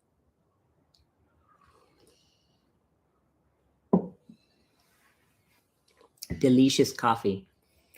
I think we're back down to Katharina and Linus. No, we have more people. Oh, hey. Juandira, and Achilles. Welcome, welcome.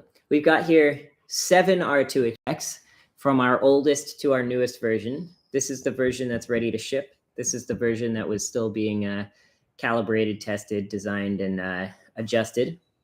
And we've got freshly brewed coffee. We were testing out the difference between all of them. And yeah, we just finished. Results pretty much showed pretty definitively. All of them are very precise, meaning that they will give you a consistent result each time. But this one gives you a much more accurate answer than this one. But they're all very close, like within 0.04% of each other. But with this one being more accurate and this one being slightly less accurate from the beginning of still in the development phase, still in the tweaking phase, all the way up until final version that if you go to digitizefluid.com right now and get that Black Friday bundle, this is the version that's going to be shipped to you with the cool user interface. Whoa, look at that. And with the yellow light. So, any questions from anyone? Anything you want to see? Anything you want to test? Anything you want to taste? In the meantime, I can try to finish this and see if I can get it. I think the algorithm goes like this.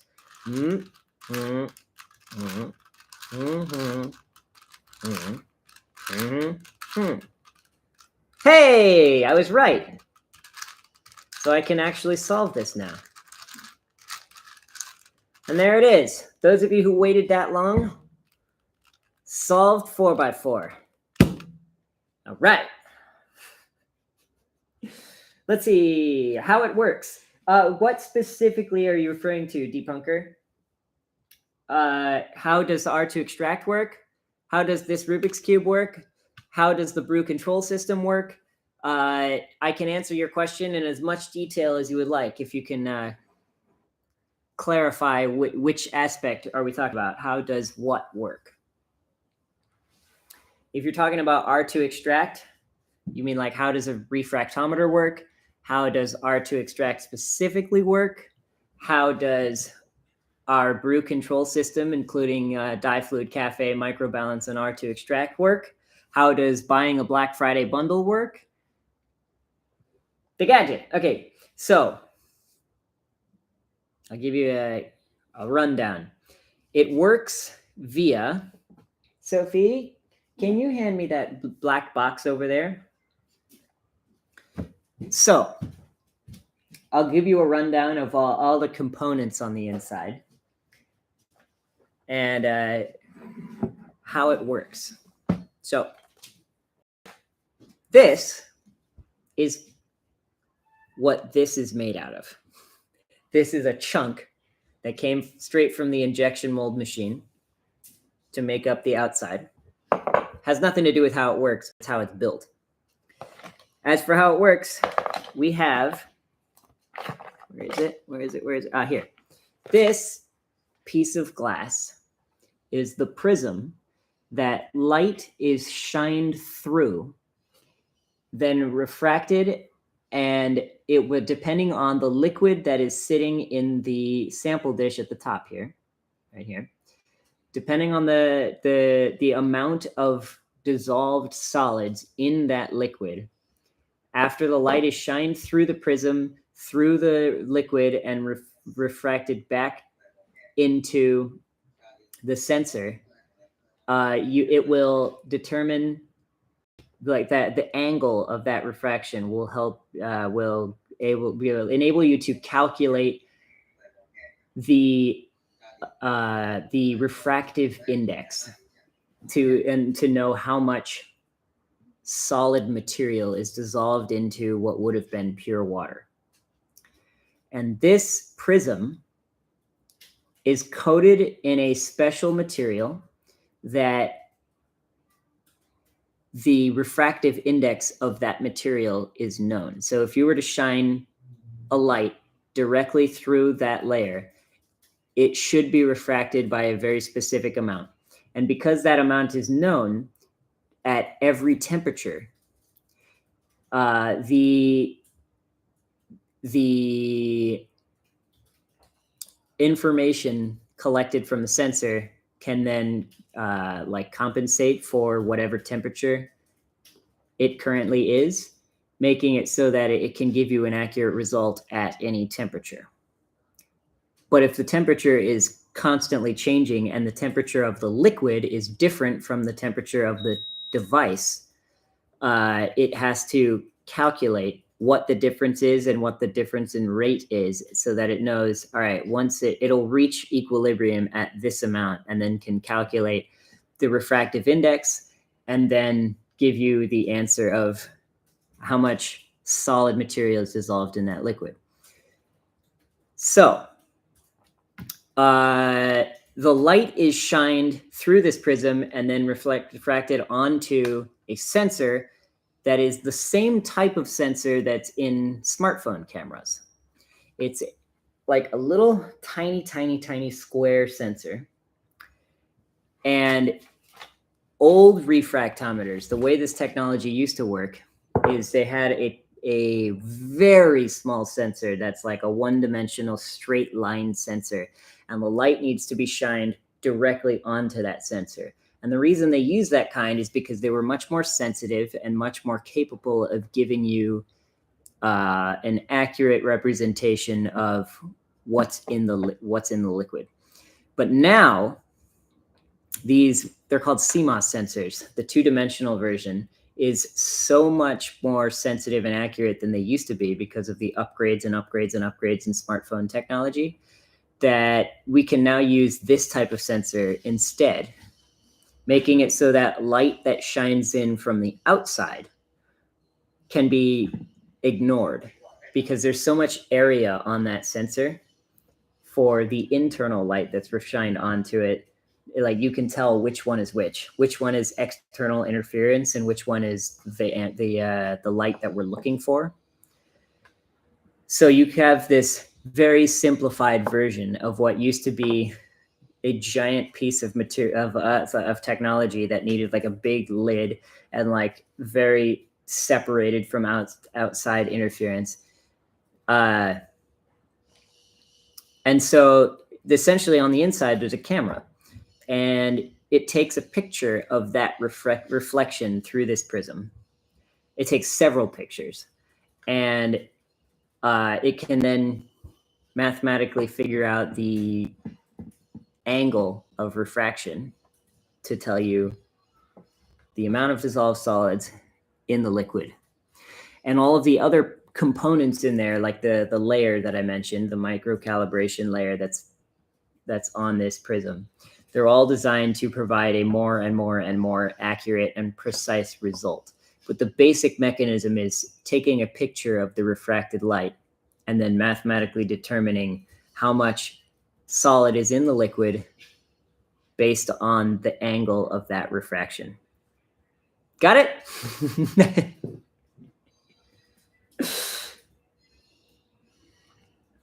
Can I show the calibration again? Yes. I'm glad you think it's cool. So calibration, super simple. I will rinse off. It's waterproof. I probably shouldn't have done that though, because now this water is contaminated with coffee. But that was to clean this off. So the sensor is nice and clean. Let's just pretend that this is now pure water. And what you will do is you put a little bit of this pure water onto the sensor. And we call this a press and then long press, because I couldn't think of a better way to say it, but it's this action until it says zeroing. And then it will calibrate it to 0.00, because pure water essentially has no dissolved solids in it. So then once you put the coffee on, it has a reference point. And it's just that easy. That's the whole calibration process. D Punker, you're very welcome for the info. And as for Pung, Yeah, last time when I saw them, and how much is off? 28% off, and then what am I doing? where to buy and introduce. Oh, okay.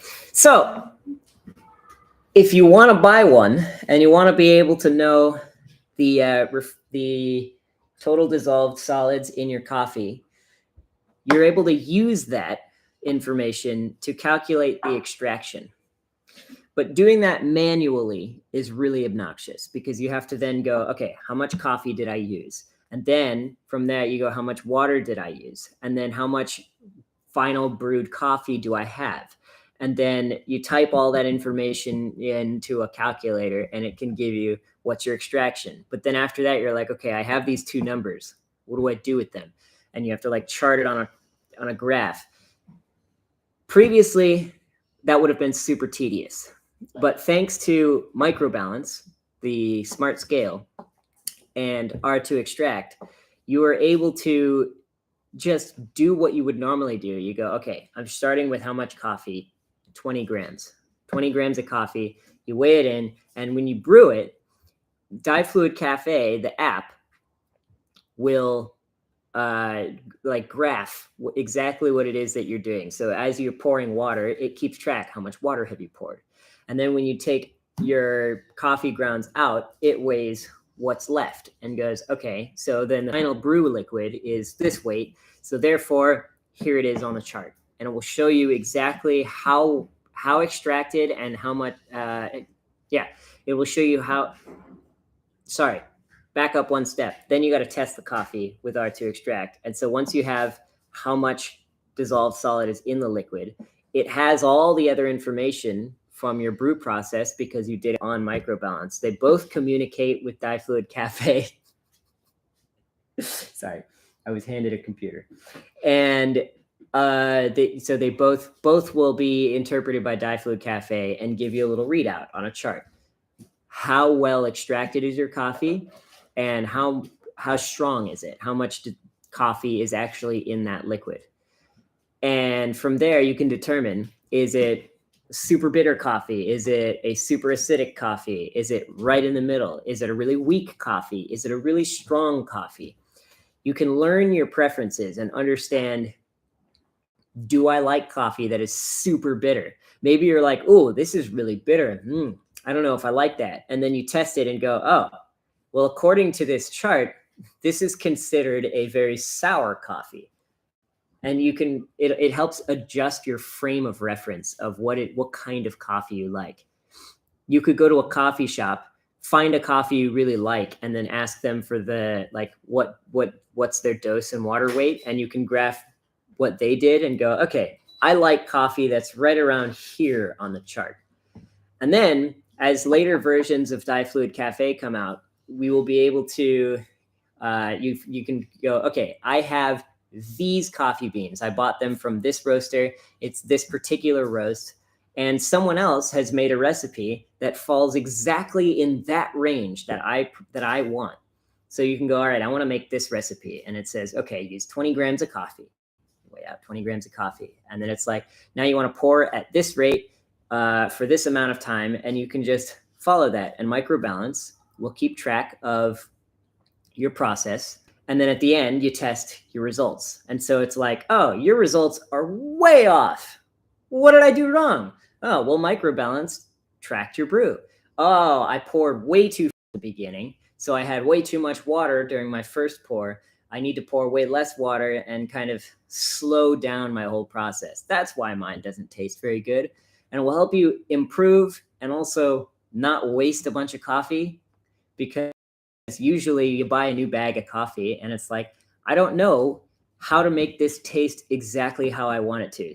A lot of times, maybe you'll go to a cafe, you'll have a really nice coffee, you buy the same beans that they used, you brew it at home, and it's like, this doesn't taste the same. How nice would it be if you could scan a QR code on the back of that bag, or if someone else had bought that same bag and they had a recipe for it in the app already. You search for those beans. Okay, these are the beans I bought. Oh, perfect. that's how I brew it to taste exactly how I want. And then at the end, you can test yours and see does this taste. So you can sit. No, sorry, not does this taste. You test yours and see how close did you get to that result. So that way, when you taste it, if you go, this one tastes different than I expected, you can see, is it because maybe the beans are stale? Is it because maybe they're too fresh? That can be a thing too.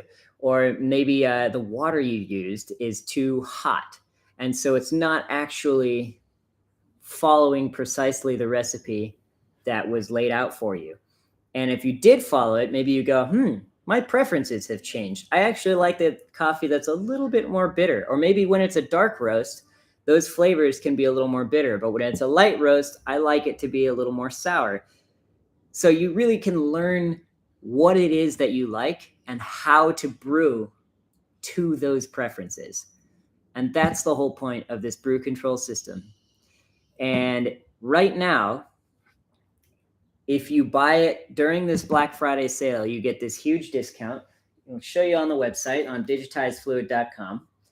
It's normally $250, and you're getting it for $179.99. And that bonus price is available because currently the app is not out yet.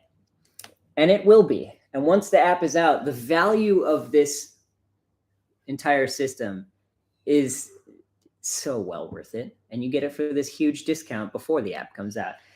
So if you trust in the future of the app and buy it now, you get that significant discount.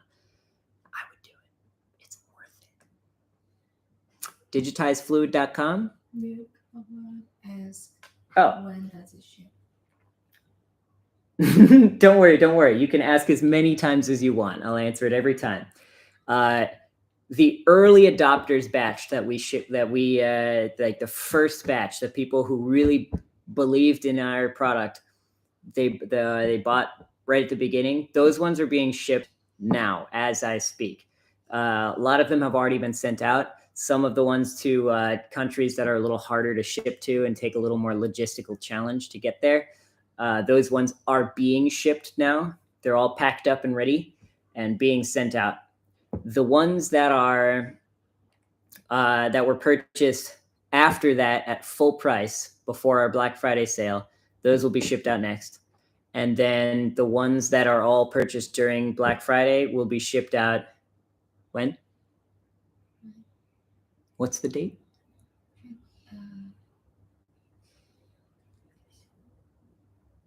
You mean the Black Friday? Yeah. Black Friday. You'll be soon, but it's up to 27th. Today's the 27th. Yeah. So they'll finish first batch first, and then they'll ship. Okay. As soon as the first batch, the early adopters and full price peoples have all been shipped, these ones start shipping.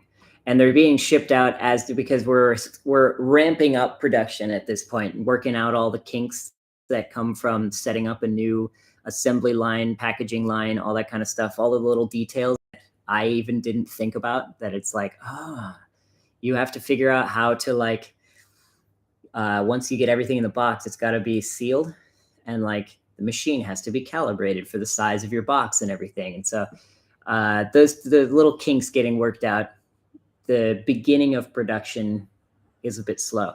So that's why it's taken until now. But as soon as we finish that batch, production's getting faster and faster over time. We're able to make more in one day. And so shipping will start to be faster and faster. So as soon as, I can't give you an exact date, but it should be starting the beginning of December. It's going to go, and it will be quick. Not like next day shipping Amazon style quick, but it's not more than a month. So I hope that answered your question. Yeah, logistics is a challenge. And I kept being like, wait, so why, it's ready to manufacture. Why isn't it able to ship now? And it's like, oh, I didn't realize how many variables go into it. Like everything down to, look at this. You see to protect the screen, you got the plastic on it, the super satisfying tab that you pull off. That has to be applied, and it has to be applied straight. So you need a process to make sure that that gets applied so that it doesn't get scratched during the next process when like it has to be put somewhere else or things get laid on top of it. And so logistical challenge. And then like everything from that to making sure that it's packed in a way that it doesn't get damaged during shipping. So like there's a machine designed to simulate people throwing it around, and like you know, shipping companies are never very nice to the things that they're shipping. So you got to make sure that it doesn't get damaged in shipping. And so you have to simulate that. And like, there are so many logistical things in between that I did not think about, that I'm really impressed that those things are all able to be solved. There's a machine specifically designed to simulate unreasonable environments to make sure that the device still works properly in those environments. So yeah, it's a logistical nightmare, and they've come close to getting everything solved at this point. And with that, I think we've reached the end. Let's see. I think I ordered mine around November 12th, if that helps. November 12th. That would have been the adopters one, right? Yeah. So that should be shipping like now. Check your email. You may have already even received an email confirmation that it's been shipped. If not, that should be very soon. And yeah, there are pictures that exist. We should be posting those very, very soon of boxes piled up, ready to go out the door, shipping labels on them. So fingers crossed that you get that as fast as possible. And with that, I think that's the end of our second stream. You got one more day after today if you want to still get your Black Friday bundle. Love you all, and I will see you tomorrow. Unless you guys have a last-minute question before the stream gets turned off.